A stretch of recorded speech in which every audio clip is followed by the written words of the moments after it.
o entrevistado, né? Perguntas interessantes, estuda a fundo a vida do entrevistado, né? Faz perguntas curiosas sem deixar o seu interlocutor constrangido. Vamos entender então o que está por trás da boa comunicação. Quem de vocês aqui gosta da sua voz, aprecia a sua voz? Aham, só nós três aqui, é? Os demais que não levantaram não gostam da voz? Coragem, quem gosta da voz? Bem alta. Aham, parabéns. Cíntia, eu não gosto da minha voz porque quando eu a ouço numa gravação acho terrível. É isso? Na secretária eletrônica eu acho horrível a minha voz. Gente, a partir de hoje nós não vamos gostar da nossa voz, nós vamos amar a nossa voz, cuidar da nossa voz. Cuidado para não tomar muito gelado, não é? Afetar a voz. Comer maçã ajuda, leitura em voz alta ajuda. Então vamos entender o que está por trás da comunicação. A voz, já termina o comunicador por ali. Se você não desenha as palavras na boca, se você tem preguiça de pronunciar Is intermediários, R's e S's finais, se você não tem acabamento técnico nas palavras, se você não faz a conjugação correta dos verbos, você já fica com uma comunicação empobrecida, enfeiada. Vocês já notaram? Tem pessoas que dizem, as coisas andam muito difícil ultimamente. Não, mas também, né, com vocabulário desse, as coisas. O que mais? Tu queres, tu faz, né, umas coisas assim. R's finais, Is intermediários. Madeira, janeiro, terceiro, em vez de dizer madeira, janeiro, terceiro. Cíntia, mas eu não quero chegar em casa hoje falando certinho demais. Senão o pessoal de casa vai pensar, meu Deus, o que aconteceu contigo, né? Pessoal, não tenham vergonha de falar corretamente. Isso dá credibilidade, demonstra que você tem boa formação, que você lê, que você pesquisa, que você é uma pessoa diferenciada, que você... se eu estou diante de um vendedor e o vendedor começa a cometer erros gramaticais muito simples, muito visados, como, por exemplo, para mim fazer, né, coloco o mim antes do verbo infinitivo, em vez de dizer para eu fazer, ou se a pessoa diz, há 5 anos atrás, eu fico pensando, porque 2 vezes passado, há 5 anos, já significa que é passado. Subir para cima, descer para baixo, entrar para dentro. Como é que a gente diz em casa? Entra para dentro, entra. Não é? Já fala errado. Isso perde a credibilidade. É verdade isso? Ou vocês não se importam com esse tipo de coisa? A gente já começa a colocar as palavras do vendedor em xeque, né? Será que tem boa formação? Será que esse cara não vai me enganar? E o advogado, que tem um vocabulário pobre, não é? Logo o advogado, que tem que ter uma riqueza vocabular. Não é falar palavras bonitas, não, mas é ter uma paleta de muitas cores para pintar o quadro na mente das pessoas. Vocês já notaram que a gente não se comunica por meio de palavras, e sim por meio de imagens mentais? Eu digo para vocês que o peixe que eu pesquei no final de semana passado era desse tamanho, e é como se vocês visualizassem o peixe. É verdade isso? Então eu tenho que criar imagens mentais na cabeça das pessoas. Alguém aqui julga que fala rápido demais? Cíntia, eu falo rápido demais. Vanessa acha que fala rápido demais? Ora, nós amamos quem fala rápido demais aqui no Sul, já notaram, né?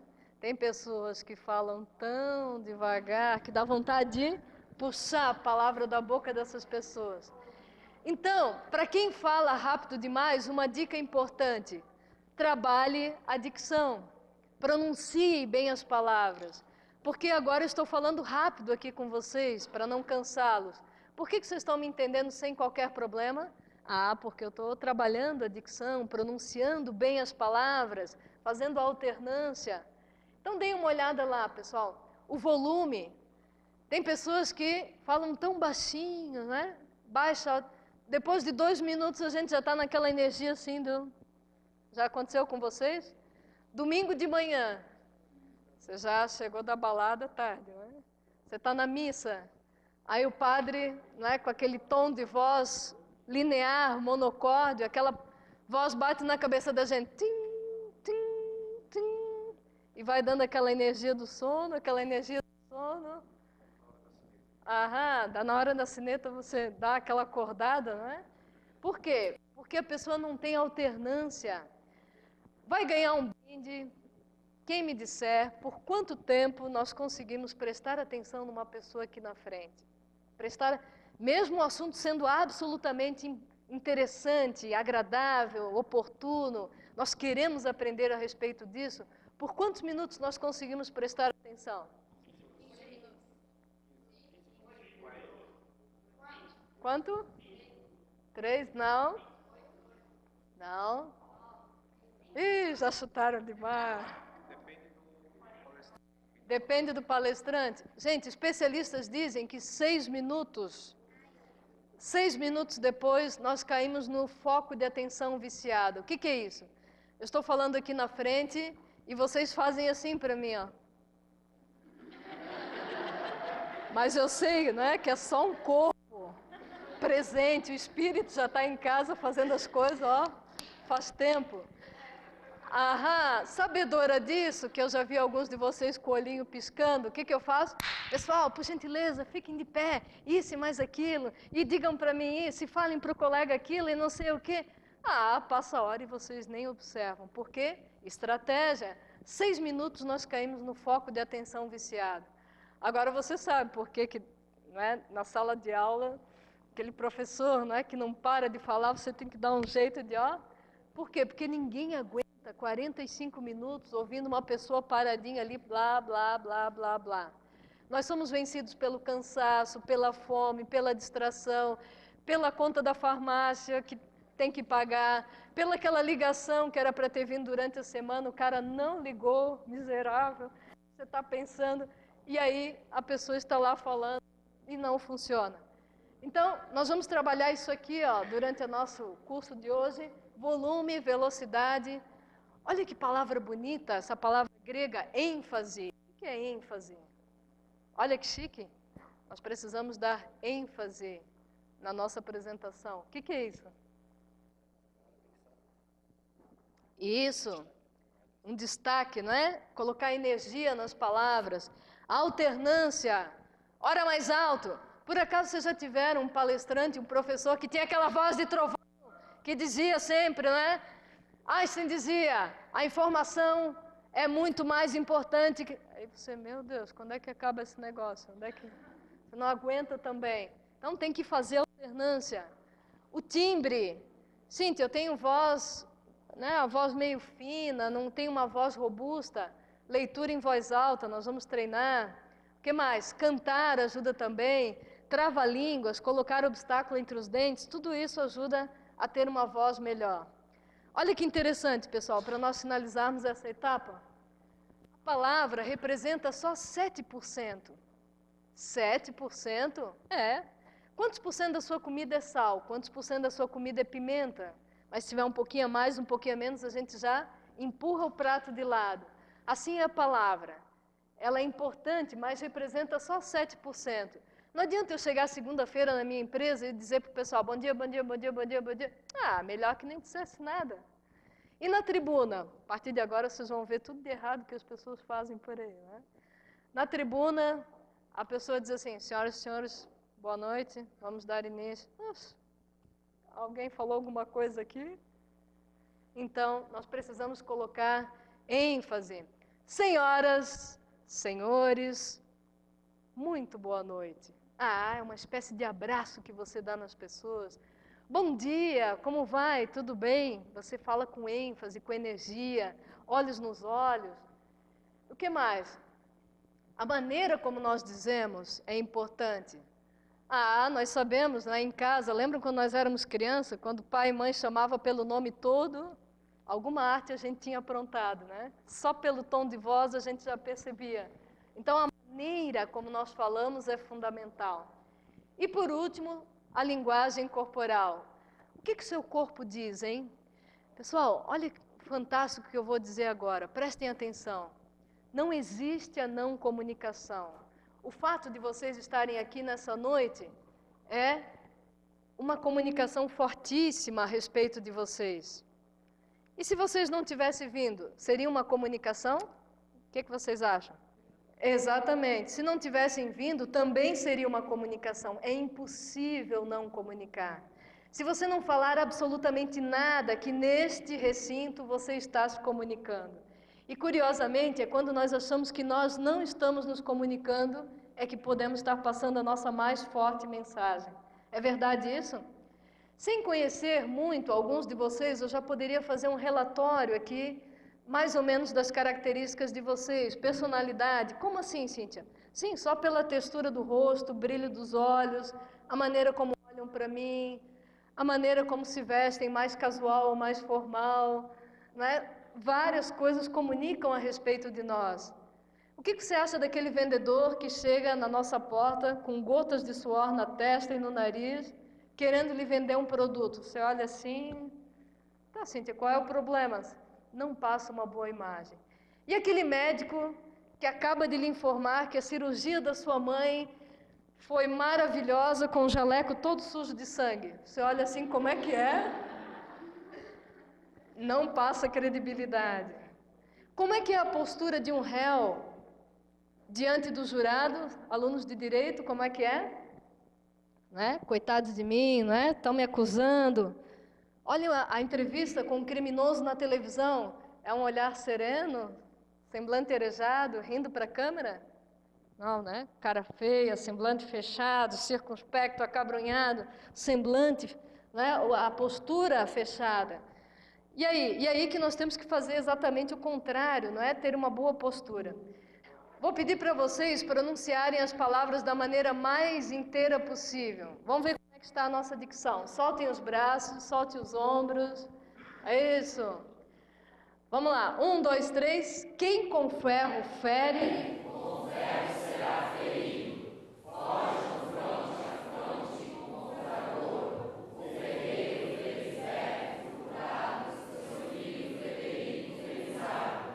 Na fornalha flamejante, funde o fogo na terra misturada com areia fina.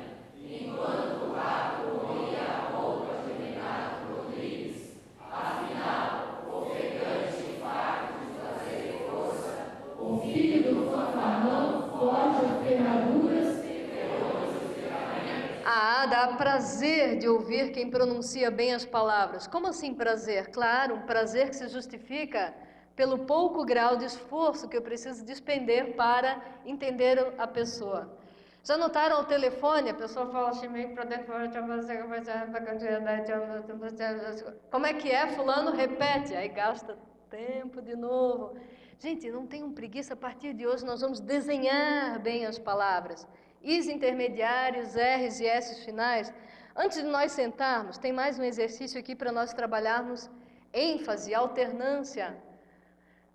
Nas palavras negritadas e sublinhadas, nós vamos colocar um pouquinho mais de energia para ver como muda o sentido da frase de acordo com a ênfase. Vamos lá. Os livros chegaram de navio antes da inauguração da Bienal. ênfase aqui para os livros. E agora? Os livros chegaram de navio antes da inauguração da Bienal. Finalmente chegaram. E agora? Os livros chegaram de navio antes da inauguração da Bienal. Não foi nem de trem, nem de avião, foi de navio. E agora? Os livros chegaram de navio antes da inauguração da Bienal. Isso, da inauguração. E finalmente? Os livros chegaram de navio antes da inauguração da Bienal. Perfeito, a maior festa livreira, podem sentar, do país, da Bienal. Coloquem ênfase, energia em determinadas palavras. Interessante, pessoal, tem uma frase que dá para dizer, várias frases, mas essa frase que eu trouxe como exemplo, dá para dizer de 5 formas diferentes, 5 sentidos diferentes. Querem ver? A frase é, eu não disse que ele roubou o dinheiro. Eu não disse que ele roubou o dinheiro. Quem foi que falou? Eu não disse que ele roubou o dinheiro. Quem foi que falou? Eu não disse que ele roubou o dinheiro. O que foi que eu fiz? Eu não disse que ele roubou o dinheiro. Quem é que roubou? Eu não disse que ele roubou o dinheiro. O que foi que ele fez? Eu não disse que ele roubou dinheiro. que foi então que ele roubou? Veja, dá para falar de 5 ou 6 sentidos diferentes só pela ênfase que eu dou nas palavras. Então nós temos que cuidar com isso. E aí, para finalizar a etapa da voz, o que nós precisamos evitar a todo custo? Falar como um robô em tom monocórdio. O que é tom monocórdio? Sempre no mesmo ritmo. Alguém costuma falar assim, sempre no mesmo ritmo? Cometer erros gramaticais. Que atire a primeira pedra quem não os comete. Nós precisamos cuidar com aqueles mais simples, mais visados. Engolir S's e R's finais. Falar com estridência. Aquela pessoa que fala sempre no mesmo tom e fala muito alto, né? Rapidamente cansa todo mundo. Não dá para aguentar esse tipo de comunicação. Embolar as palavras, a pessoa fala assim meio de boca fechada, já notaram? Ser prolixo ou monossilábico. Quem pode me explicar o que é isso? O que é ser prolixo? Isso, vai ramificando, ramificando. Quando vê, a pessoa tem dificuldade de voltar para o assunto central. Todo mundo tem um cunhado que é prolixo, né? Conta causos e causos na mesa do almoço, é terrível. E o monossilábico? O entrevistador do RH faz uma pergunta desse tamanho, e aí, como resposta, a pessoa diz: Quer dizer que você tem 15 anos de experiência nessa área? A pessoa diz: Perdeu a ótima oportunidade de falar das suas conquistas, dos seus projetos, né, dos ganhos que a empresa teve. Então, monossilábico também não serve. Organizar mal as ideias e expressar-se sem clareza e sem convicção. Respirar mal também. Tem pessoas que vêm tão nervosas, não é, para frente das outras. Nós vamos praticar depois um rápido exercício de respiração. Quando você tiver que fazer uma apresentação de imediato, não é, fazer um exercício para oxigenar todo o cérebro é fundamental. Pronunciar mal as palavras, falar muito depressa ou muito devagar. E os vícios de linguagem. Tá, né, ok, tá me entendendo, compreende como é, então... Alguém comete algum desses erros? Cíntia, como é que eu faço? Eu não sei se eu falo esse negócio aí ou não. Você tem um celular que tem gravador? Grave um pedacinho da sua fala. Ou peça para uma pessoa, não é, dar um feedback da sua comunicação. Eu fiz programa de televisão por 2 anos, e no primeiro programa de televisão reuni a família toda, né? Agora ouçam Cíntia Lopes falando no programa, eu toda embevecida com aquele programa. Quando eu comecei a ouvir os 10 primeiros minutos, eu já estava com a mão na cabeça. Cada frase que eu falava, né, tá, tá me entendendo, compreendes como é? Então, daí, gente, eu fiquei roxa de vergonha. Por quê? Porque eu não sabia que eu falava, não é, de tantos tiques e maneirismos. Então, nós precisamos realmente cuidar com essa prática. E no vocabulário? Precisamos evitar o palavrão e a gíria. Mas, Cíntia, todo mundo do meu grupo fala palavrão e gíria. Se eu não falar, eu sou um bichinho.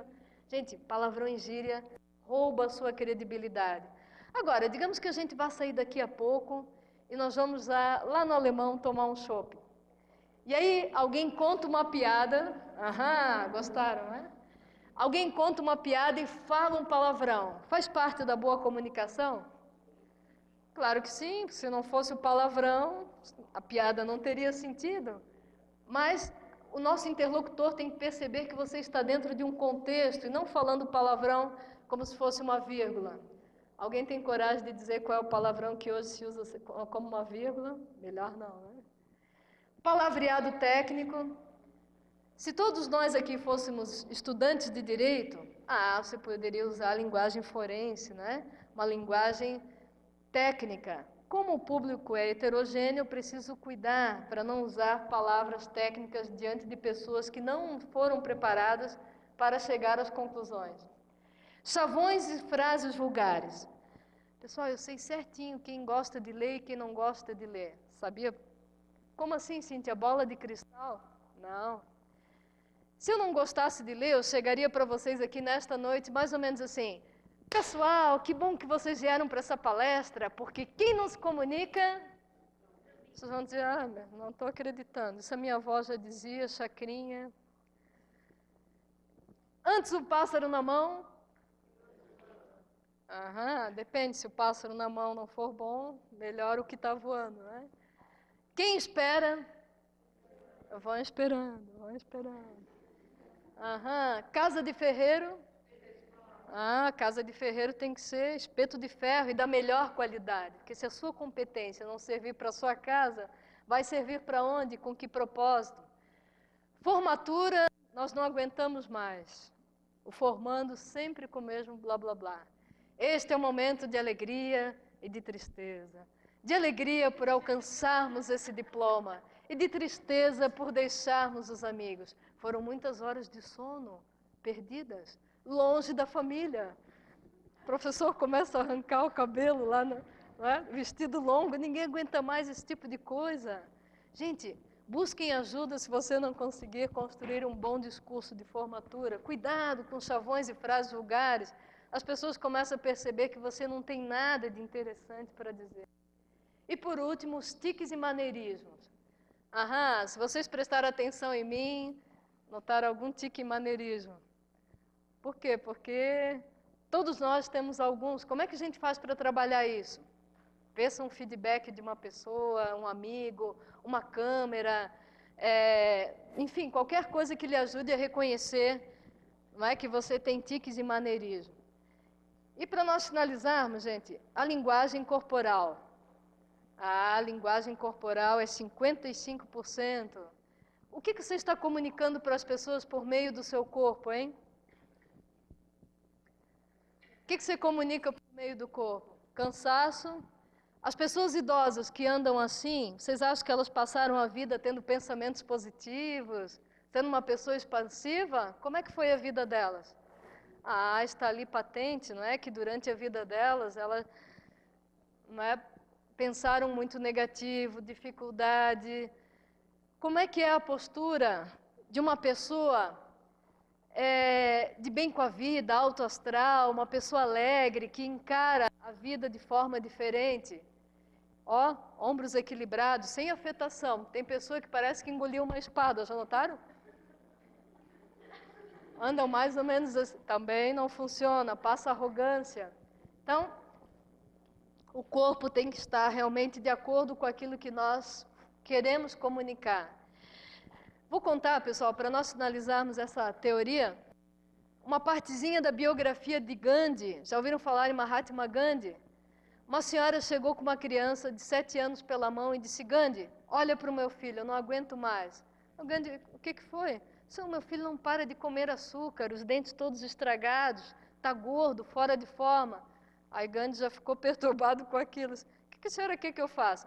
Não, eu vim aqui pedir humildemente para o senhor falar com ele, pedir para ele parar de comer tanto açúcar, que lá em casa não funciona mais. E aí Gandhi, muito sábio, muito inteligente, olhou para o menino, olhou para a senhora e disse: mas eu não estou pronto ainda, volta daqui uma semana. A mulher ficou meio aturdida com a situação, mas não ousou questionar o mestre.